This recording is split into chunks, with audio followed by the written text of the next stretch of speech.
भारत की सभ्यता जीवन के एक नए द्वार पर खड़ी है।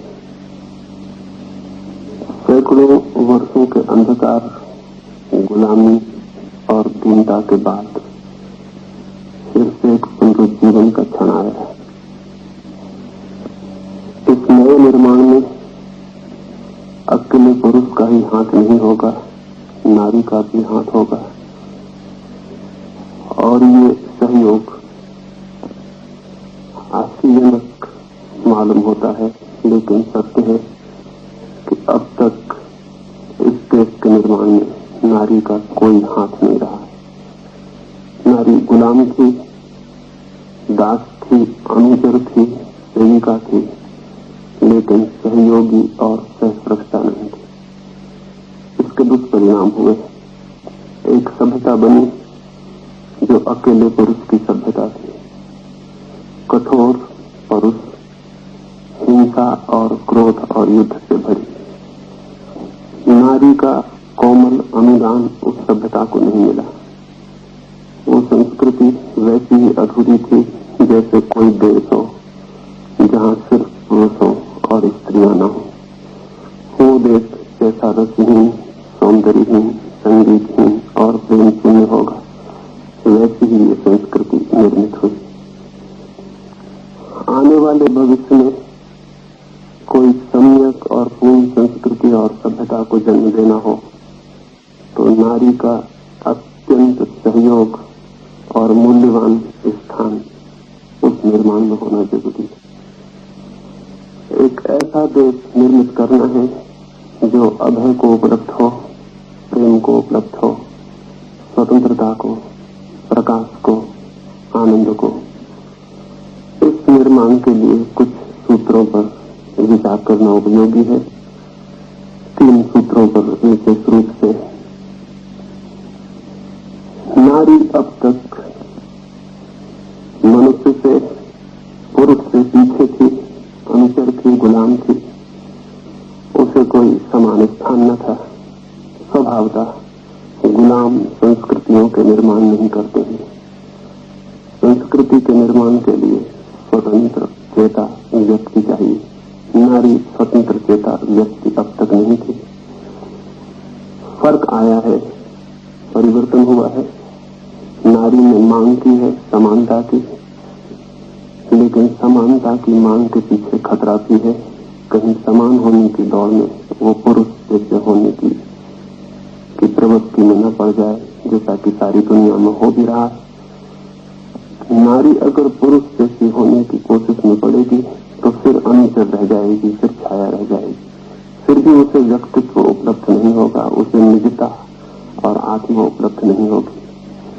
पुरुष बनने की दौड़ में नारी एक द्वितीय महत्व के स्थान पर ही खड़ी रह जाएगी, फिर छाया ही होगी। व्यक्तित्व उसे मिल सकता है तभी जब ये समझ लिया जाए कि नारी भिन्न है, असमान है। लेकिन भिन्नता और असमानता का ये अर्थ नहीं कि उसे समादर उपलब्ध न हो। समादर उपलब्ध होना चाहिए, लेकिन समानता झूठी बात है।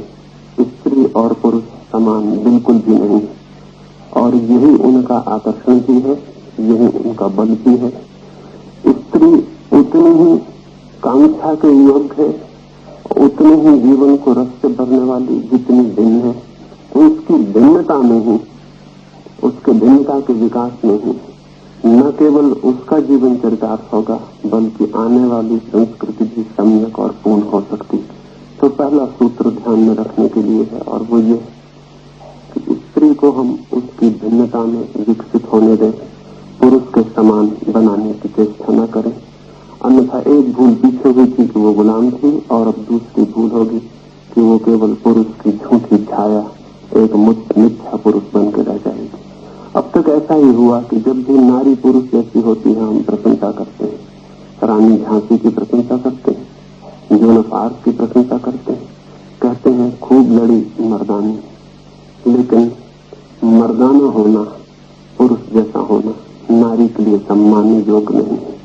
उसका अपना निजी व्यक्तित्व है, और वो विकसित हो प्रेम का, संगीत का, घर का, परिवार का, परिवार के केंद्र का, वो जो आंतरिक जीवन है मनुष्य के हृदय का, उसे वो पूरा तभी कर सके कि जब वो ठीक अर्थों में नारी ही हो, पुरुष जैसी न हो। तो भारत की आने वाली संस्कृति में नारी को अपनी भिन्नता को परिपूर्ण रूप से विकसित करना है, ताकि वो ठीक ठीक नारी का अनुदान संस्कृति और नए देश के निर्माण में दे सके। स्वभावतः इसके ही साथ दूसरी बात ध्यान में रखनी जरूरी है कि उसकी शिक्षा पुरुष जैसी न हो, न उसे व्यवसाय पुरुष जैसे दिए जाए। मैं इसके अत्यंत विरोध में हूँ। न तो पुरुषों जैसे व्यवसाय की नारी को जरूरत है, न वैसी शिक्षा की, क्योंकि वैसी शिक्षा, वैसी प्रतिस्पर्धा, वैसा प्रशिक्षण उसे एक झूठा व्यक्तित्व ही दे सकता है, उसकी आत्मा का सम्यक और ठीक विकास नहीं। और जिसका अपना ही व्यक्तित्व ठीक से विकसित न हुआ हो, वो देश के, समाज के व्यक्तित्व को परिपूरक नहीं बन सकती है। तीसरी बात ध्यान में रखनी जैसी है, और वो ये कि नारी अगर ठीक से विकसित हो तो वो पुरुष से ज्यादा बलवान है, क्योंकि बच्चों का सारा निर्माण उसके हाथ में है, परिवार का प्राण वो है। जीवन के जो भी महत्वपूर्ण अंग है उस पर उसकी छाया और उसका प्रभाव है। सभी पुरुष उसकी छाया में बड़े होते और उसके प्रेम में जीते हैं, उसकी सहानुभूति में, उसकी करुणा में, उसकी ममता में जीते हैं। अगर ये ममता, ये प्रेम और ये करुणा ठीक ठीक विवेक युक्त हो तो देश के निर्माण में क्रांतिकारी परिणाम लाए जा सकते हैं।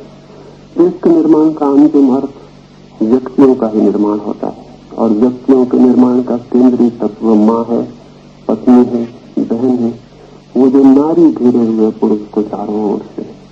अगर उसकी ममता और उसका प्रेम सृजनात्मक हो और पुरुषों को चुनौती देता हो और विकास के लिए आमंत्रण देता हो और उन दूर देश के सपनों को पूरा करने के लिए प्रेरणा देता हो, तो ही एक नया समाज, एक नया देश और एक नए भारत का जन्म हो सकता है। लेकिन यदि नारी अतीत के ढंगी रही कि पुरुष की दासी, अगर अतीत का बहुत बोझ रहा तो ये नहीं हो सकेगा।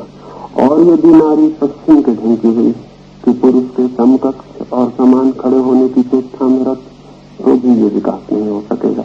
नारी को अगर भारत के निर्माण में अपना ठीक स्थान ग्रहण करना है तो दो बातों से बचना है। एक तरफ कुआं है, एक तरफ खाई है, एक उसका अतीत है और एक उसके सामने खड़ा हुआ पश्चिम।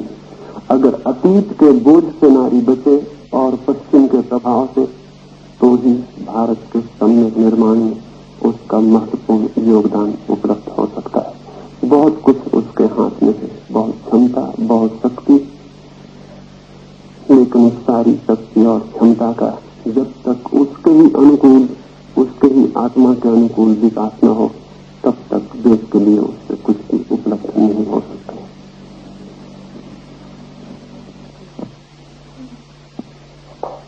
आचार्य रजनीश जी ने अपने विचार हमारे सामने रखे हैं, उन्हें हम एक कथा